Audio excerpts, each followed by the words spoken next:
I, in my innocent wisdom, being just like a guy in his pajamas with a laptop here, think that should be followed in a situation like this. So both of these kind of doctrines are sort of equally valid and have run societies for many years. The doctrine that everyone has their own truth, the Protestant doctrine, and the Catholic doctrine that error has no right. So if you basically say, okay, we're going to take Twitter and we're going to take the declaration that error has no right on Twitter, and we're going to say, if you tweet misinformation, we're going to put a notice. We're going to put a notice on your tweet that leads to the correct information about the subject that you tweeted about. But we're going to use our own definition of the correct information. We are used to basically saying, we as a mere internet company, we're just internet nerds from Silicon Valley. Like, we have tape on our glasses. Like, we don't know what's true or not true. But you know what knows what's true or not true? The New York Times, man. They know what's true or not true. And the thing is that any moderation policy at all has to have some sense of a distinction between truth and error. And, there's some sense in which the question of shouting fire in a burning theater is a different question depending on whether the theater is or is not burning, right? Right. And so if you're going to say we have to have a definition of truth, we have to decide whether saying COVID is a lab leak is this anti-scientific statement that damages science's attempt to protect us from dangerous bat viruses, or whether science somehow turned into a thing that brings us dangerous bat viruses and makes them as dangerous as possible.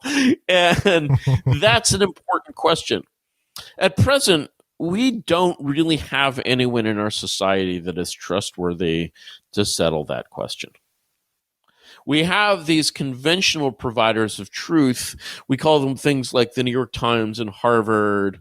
And, they have all these famous brands. Like, they have good brands. You guys have good brands. But, what is the quality of their actual product? Does anyone really trust it at this point, especially, trust it for more than just like ideological reasons? No, it's a terrible product, not in that it's poorly crafted, because the writing in the New York Times is still generally pretty good. The people at Harvard are generally pretty smart, but like the ideas that they produce have serious problems.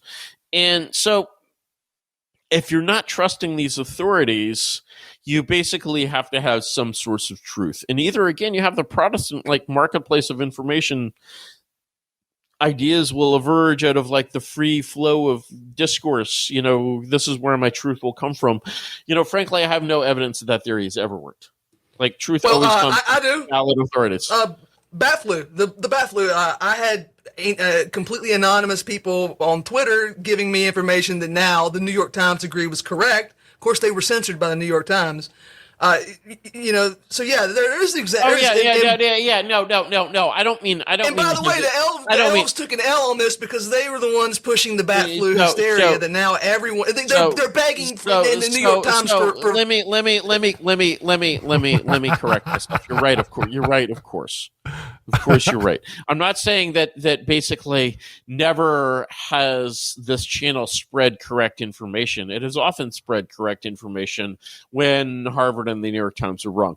The problem is never has this channel been a systematically correct spreader of only correct information. And the thing is, aspiring to that status is what you need to aspire to if you actually aspire to earn the mandate of motherfucking heaven. And having been right occasionally, my dog is right occasionally. Like, great, wonderful. Like, that's like the standard of like a child. A grown-up has to be right every time. And so what I'm suggesting is basically that if you abandon this like libertarded idea that like truth emerges from the marketplace of ideas. And you're like, no, the marketplace of ideas is useful and powerful. It's a powerful force, but it's completely unrefined and completely useless. I came up with this metaphor for the relationship between discourse and truth. Discourse has the same relation to truth that coke relief has to cocaine. Like, you have to like actively refine it. You can't basically say, oh, truth will emerge out of like the public mind. It's much more complicated than that. The public mind will often seize on like errant fictions, and like actually figuring out, what is true. Yes, you can sort of use crowdsourcing to some extent like that, but one of the common failures of these like Gen X, internet companies is they over crowdsource stuff. It's like if you ever wanted like Apple technical support and you go to like discussions.apple.com and you find that it's just like random wankers like posting about like often like the same weird page in response to like a bunch of like Google hits, like in response to like like Apple ID can't log in, right? It's like how do you run discussions.apple.com? It has apple.com in like the name, and yet there's just like this like sewer of shitty crowd information on there, and it's this result of taking discourse for truth, right? This is on your own site, right? And you're trying to like crowdsource your like customer support, and it's like failing embarrassingly, and the like what Twitter would need to do to really make an impact on the world, and also I think to sort of to give itself the self-confidence that it needs to reject these kinds of pressures, is to actually say, no, we at Twitter are going to insource truth. And saying you're going to insource truth rather than outsourcing it says we're not going to have our single source of truth be the mainstream reputable New York Times and Wikipedia. We are going to decide for ourselves as Twitter.com, using the power of our billions of subscribers or whatever, using our the fact that anything can be brought to our attention, using some kind of structured process. But like we at Twitter are going to decide what's true. And then when something is false and the New York Times tweets it out, we're going to put a misinformation label on the New York fucking Times.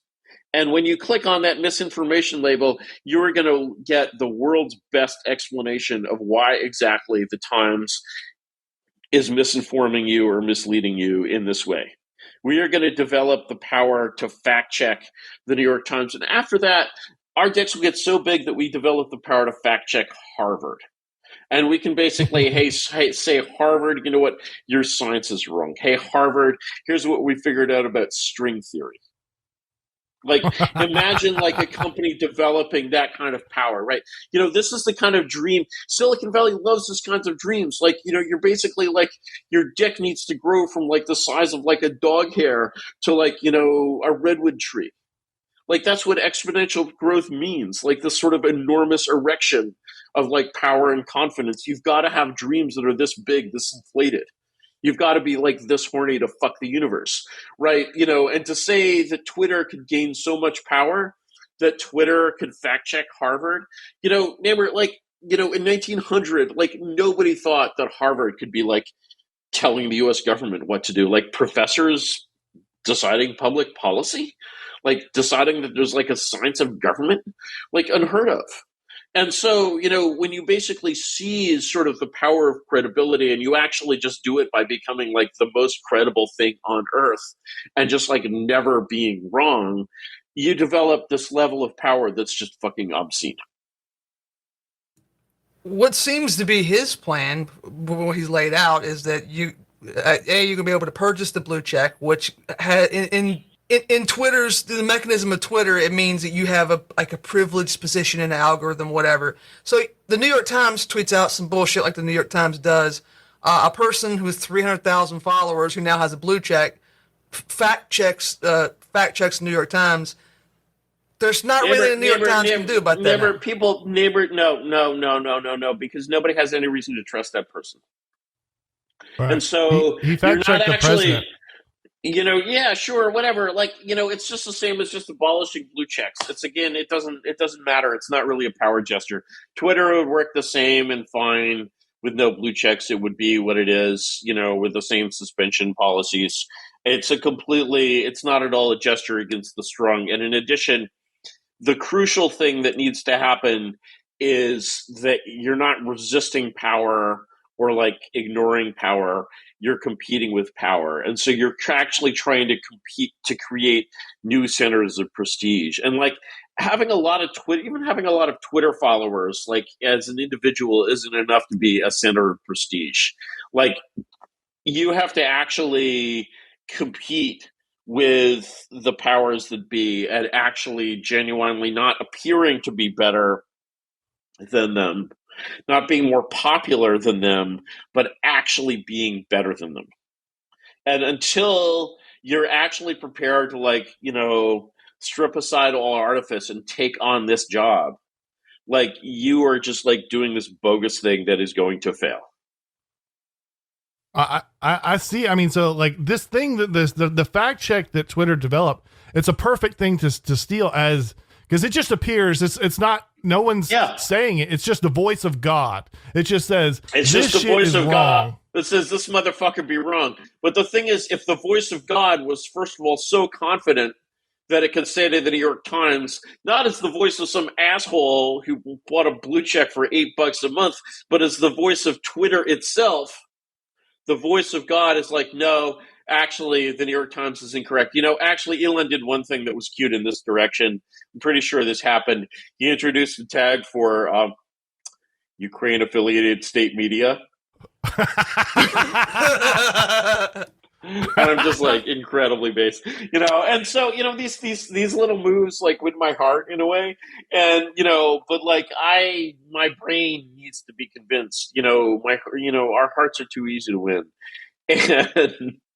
and so yeah, it's like basically if the voice of God could, you know, debate the New York Times and the voice of God was right, you know, there's something about overthrowing regimes, which is that every regime has thrown within the principle of its own dominance.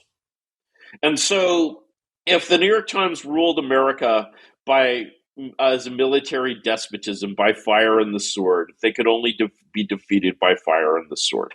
However, they rule by prestige.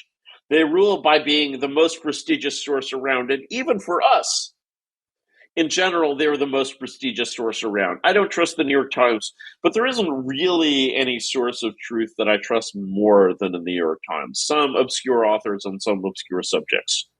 But the thing is that aggregation of prestige into something that men can unconditionally follow and obey coherently without making up their own fucking minds like a bunch of fucking Protestants is like what separates, you know, like bullshit boomer libertarian free expression opposition to real competition with power.